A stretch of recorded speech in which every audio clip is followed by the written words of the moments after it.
दोस्तों, कैसे हो आप लोग और आपकी वर्दी पहनने की तैयारी कैसी चल रही है, मुझे कमेंट्स में ज़रूर बताएं। आज का ये वीडियो बहुत ही इंपॉर्टेंट वीडियो होने वाला है क्योंकि इस वीडियो में मैं बात करूंगी दिल्ली पुलिस कांस्टेबल की वैकेंसीज के बारे में जो कि आप एक्सपेक्ट कर रहे हैं नेक्स्ट ईयर तक। आप में से बहुत सारे लोगों ने ये एक नोट देखा होगा जो कि बहुत ज़्यादा वायरल हो गया है यूट्यूब पर, इंस्टाग्राम पर, और इसको देख के आप लोग भी ये सोच रहे होंगे कि दिल्ली पुलिस की वैकेंसीज इतनी ज़्यादा आउट होने वाली हैं, ये डेट रहेंगी एग्ज़ाम की। तो इस नोट के बारे में बात करेंगे, इस नोट में कितनी सच्चाई है, क्या इसके अकॉर्डिंग दिल्ली पुलिस प्लान कर रही है वैकेंसीज के बारे में। सबसे पहले मैं बात करूंगी इस वायरल नोट के बारे में कि क्या ये फेक है या जेन्युइन है, इतनी वैकेंसीज एक्सपेक्टेड हैं, ये डेट्स जो इसमें मेंशन्ड है क्या उस टाइम पे नोटिफिकेशन आएगा, एग्जाम पैटर्न क्या होगा, राइट। और फिर हम बात करेंगे कि दिल्ली पुलिस में कांस्टेबल भर्ती होने का एक्चुअल प्रोसीजर क्या होता है, कितने फेजेस होते हैं। तो टाइम ना वेस्ट करते हुए मैं आप लोगों को ये बताना चाहूँगी कि ये जो नोट है वो फेक है, किसी ने कोई एडिटिंग ऐप यूज़ करके इस नोट को बनाया हुआ है और आप लोगों को इस तरीके से पेश किया हुआ है। लेकिन इस नोट में जो जानकारी दे रखी है, फॉर एग्जांपल आपका जो कंप्यूटर बेस्ड एग्जामिनेशन है उसका पैटर्न क्या रहता है, ये बिल्कुल सही दिया हुआ है, राइट। तो कुछ चीज़ें इस नोट की सही है, लेकिन हम ये नहीं कह सकते कि इस नोट में जो वैकेंसीज मेंशन्ड है क्या उतनी ही वैकेंसीज दिल्ली पुलिस इस बार लेकर आएगी। We cannot say about it. Officially इस बारे में अभी तक कोई जानकारी नहीं है, लेकिन आप एक्सपेक्ट कर सकते हैं 3000 से 5000 वैकेंसीज तक। अब इस नोट में नोटिफिकेशन आउट होने की डेट भी दे रखी है, तो लेट मी टेल यू ये डेट कोई फिक्स्ड डेट नहीं है। हाँ, आप अगले साल जनवरी फरवरी में नोटिफिकेशन एक्सपेक्ट कर सकते हो, लेकिन अगर आप ये मान लो कि ये डेट बिल्कुल एग्जैक्ट डेट है, so this is not the case. इस वीडियो को बनाने के पीछे एक और मोटिव है कि एस्पिरेंट्स तक कोई भी गलत इन्फॉर्मेशन ना जाए। अगर आप एक दिल्ली पुलिस कांस्टेबल के एस्पिरेंट हैं तो अपने आप को मिस इन्फॉर्मेशन से दूर रखिए और जो भी जेन्युइन या फिर ऑथेंटिक इन्फॉर्मेशन है उसी पे स्टिक करिए।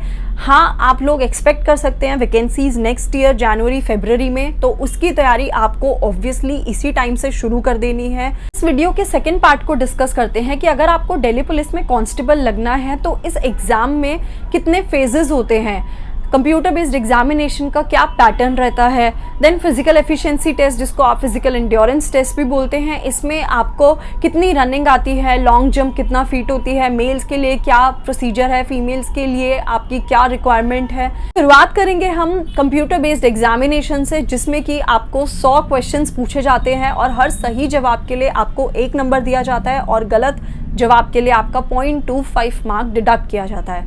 अब इसमें कितने क्वेश्चंस आते हैं और क्या क्या सब्जेक्ट्स पूछे जाते हैं, let's come to this point. तो मेजर पार्ट इसमें आपका जीके, जीएस, करंट अफेयर्स का रहता है, जिसमें से आपको 50 क्वेश्चंस पूछे जाते हैं जो कि 50 मार्क्स के होते हैं। इसके बाद आपका mental ability and numerical ability रहेगा। रीजनिंग के आपको 25 क्वेश्चंस पूछे जाते हैं और न्यूमेरिकल एबिलिटी यानी कि मैथ्स में आपको 15 क्वेश्चंस पूछे जाते हैं। देन आपका कंप्यूटर फंडामेंटल्स का पार्ट रहेगा जिसमें आपको 10 क्वेश्चंस पूछे जाते हैं। तो टोटल आपके 100 क्वेश्चंस हो जाते हैं 100 नंबर के। अब इस एग्जाम की तैयारी कैसे करनी है उसके लिए मैं एक सेपरेट वीडियो लेकर आऊंगी जिसमें मैं आप लोगों के साथ डिस्कस करूंगी फ्री यूट्यूब चैनल्स जो आपको अच्छे से तैयारी कराते हैं, प्लस कौन कौन सी बुक्स आप फॉलो कर सकते हैं अपनी प्रैक्टिस के दौरान, आप मॉक टेस्ट कहाँ से दे सकते हैं, आप करंट अफेयर्स कहाँ से कवर कर सकते हैं, उसके लिए एक सेपरेट वीडियो होगा।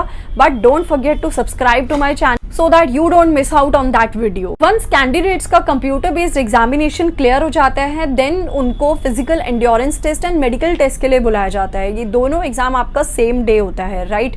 अब फीमेल्स और मेल्स के लिए क्या पैरामीटर्स रहते हैं, जैसा कि आप स्क्रीन पर देख सकते हो, मेल कैंडिडेट्स के लिए 6 मिनट में 1600 मीटर होता है और फीमेल्स के लिए 8 मिनट में 1600 मीटर कवर करना होता है, which is for the age of 30 years, right. मतलब कि 30 साल तक अगर आपकी एज है तो आपको ये पैरामीटर्स पे रनिंग क्लियर करनी होती है। देन लॉन्ग जंप मेल्स के लिए आपको 14 फीट की जंप रिक्वायर्ड होती है और फीमेल्स को 10 फीट लॉन्ग जंप क्लियर करनी होती है। सिमिलरली आप देख सकते हो कि फीमेल और मेल्स के लिए हाई जंप का क्या क्राइटेरिया रहता है। जब आपका physical efficiency and medical test clear हो जाता है, देन आपका डॉक्यूमेंट वेरिफिकेशन वाला प्रोसेस रहता है। एंड डॉक्यूमेंट वेरिफिकेशन के दौरान मैं बता दूं कि मेल कैंडिडेट्स के लिए ड्राइविंग लाइसेंस नेसेसरी है। अगर आपके पास ड्राइविंग लाइसेंस नहीं है तो उसको बनवा लीजिए, because that is compulsory for male candidates. LMV driving licence आपके पास होना चाहिए, मतलब मोटरसाइकिल या फिर कार का। कैंडिडेट्स लर्निंग लाइसेंस लेकर पहुंच जाते हैं तो मैं बता दूं कि वो एक्सेप्टेबल नहीं है, आपको तुरंत रिजेक्ट कर दिया जाएगा। एजुकेशनल क्वालिफिकेशन के लिए देखा जाए तो आपको 12th पास होना अनिवार्य है। अब बहुत सारे ऐसे एस्पिरेंट्स होते हैं जो कि 12th के बाद ही प्लान कर रहे होते हैं कि उनकी जॉब लग जाए, because of the financial conditions आप बोल सकते हो, घर के हालात थोड़े ना अच्छे होने के कारण आप एक जॉब अपना सिक्योर करना चाहते हैं। तो ये एक बहुत ही अच्छी जॉब है जो आप सिक्योर कर सकते हैं, जिसके बाद आप आगे के लिए भी कंटिन्यू कर सकते हैं, अपनी आगे की पढ़ाई को कंटिन्यू रख सकते हैं। जॉब में रह के आपके लिए आगे तैयारी करना थोड़ा सा ईजी हो जाता है, आप प्रेशर फील नहीं करते हो क्योंकि आपके पास फाइनेंशियल बैकअप तो है ही। अब आपको सिर्फ और कंसंट्रेट करना है फर्दर एग्जाम्स पे। उन कैंडिडेट्स के लिए ये एक बहुत अच्छी जॉब है जो अपने आप को वर्दी में देखते हैं, प्लस एक अच्छा सैलरी लेते हुए देखते हैं, प्लस दिल्ली जैसी सिटी में आप लोगों को काम करने का मौका मिलता है। तो उस हिसाब से ये बहुत ही अच्छी एक रेप्यूटेड जॉब है। आज के लिए इस वीडियो में इतना ही, मिलते हैं नेक्स्ट वीडियो में इस एग्जाम की एक डिटेल्ड स्ट्रैटेजी प्लान को लेकर, जिसमें मैं आपके साथ डिस्कस करूंगी डे वाइज, मंथ वाइज एक कंप्लीट स्ट्रैटेजी जिसको फॉलो करके आप इस एग्जाम को क्लियर कर सकते हैं। जय हिंद, जय भारत।